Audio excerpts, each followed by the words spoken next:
तुमचा परिचय आणि तुमचं नाव सांगा. मी राजकुमार भिवाजी वंजारी.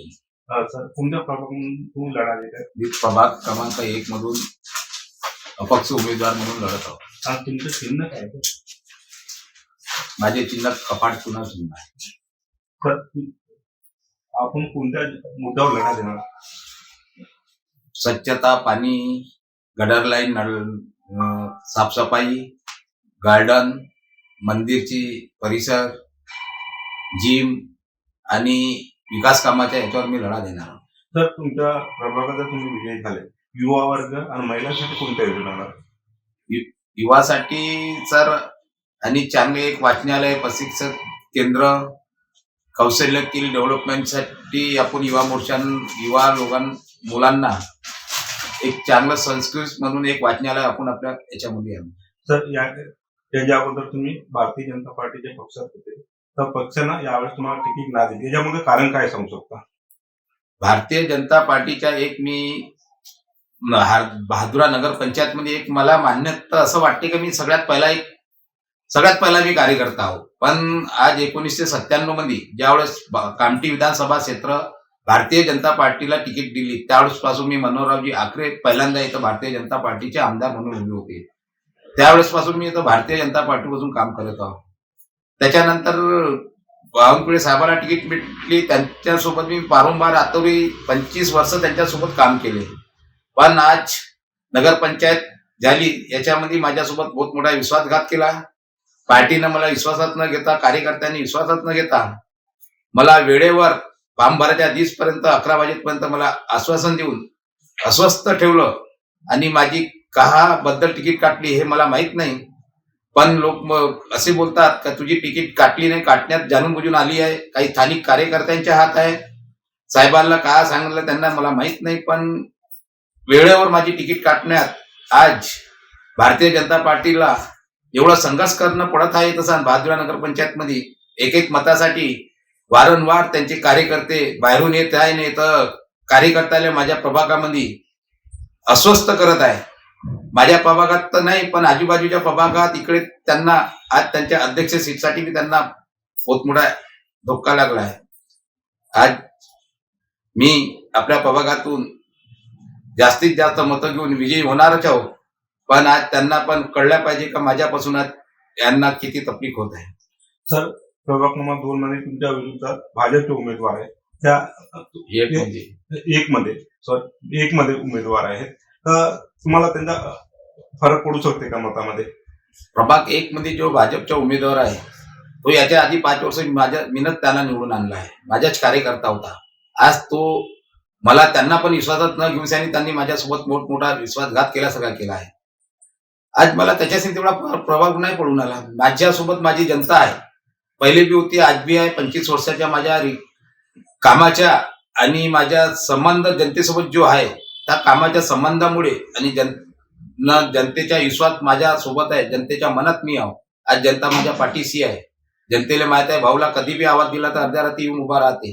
कोणतेही काम सांगितलं कधी बी नाही म्हणलं नाही, आज करायचे उद्या करून, पण 4 दिवसांनी लेट होईल पण मी करून देत गेलो त्यांचे काम. पण जनता माझ्या पाठीशी आहे. सर बहादुरा नगर पंचायत मध्ये आणण्यावर तुमचा काय मोलाचा वाटा आहे? बहादुरा नगर पंचायतच्या आज आम्ही 10 वर्षापासून बहादुरा नगर पंचायत मागील 10 वर्षापासून भारतीय जनता पार्टी बहादुरा नगर पंचायत बनवासाठी आम्ही वारंवार बावनकुळे साहेबाला म्हटलं. ज्यावेळेस बावनकुळे साहेब ऊर्जा मंत्री होते त्यावेळेस मी सरपंच होतो. मी सगळ्यात पहिला ठराव माझ्या हाताने लिहून दिलेला आहे. साहेबांचा फोन आला होता. अधिकारी प्रशासकीय विस्तार अधिकारी चव्हाण साहेब यांना आम्ही वेळेवर रात्री 7 वाजता ठराव देऊन त्यांनी मुंबईला पाठवलं. तो ठराव त्यावेळेस पासून पास झालेला नगरपंचायतच्या, पण काही कालावधीमध्ये 2.5 वर्ष सत्ता गेल्यामुळे ते ठराव जसा तसा तूट राहिला. नंतर मग इलेक्शन झाले, नंतर दुसरी बाडी बनली 2.5 वर्षाबाद मध्ये साहेब सत्ता बसली आणि नगरपंचायत आणली. सरकारच्या कोणकोणत्या योजना आहेत, तुम्ही जनतेपर्यंत कशा पद्धतीने पोहोचवा? सरकारच्या मूलभूत सोयी जो जनतेच्या कामासाठी आहे आणि ज्या जनतेच्या आवश्यकता आहे त्या जनतेपर्यंत पोहोचवण्याचे काम ते मला सर्व माहित आहे. मी आज 25 वर्षापासून ग्रामपंचायत मध्ये सदस्य सरपंच म्हणून काम केलं आहे. जे जे सोयी आहे मी आपल्या प्रभागामध्ये जनतेसाठी सर्वप्रथम पहिले स्वच्छता आणि कचरा कुंडी, जे साफसफाई केंद्र, आज कचरा साफसफाईचा एवढा मोठा वाप आहे, एवढे लेबर आहे, पण आज गल्ल्यामध्ये साफसफाई करून नाही राहिले. मेन रोड 2 दिवस झाडते, 4 दिवस तसेच ठेवते. पहिले साफसफाई आणि सांडपाण्याची जे मुद्दा आहे तो पहिले सांडपाण्याच्या नाल्या, गटर लाईन आणि गार्डन आणि मुलांसाठी खेळणी आणि वृद्ध वयासाठी जिम यांची पहिली मूलभूत सेवा करेल. सर मला सांगा तुमच्या तुमच्या वार्डामध्ये युवा वर्ग आणि महिलांसाठी काय योजना आणणार?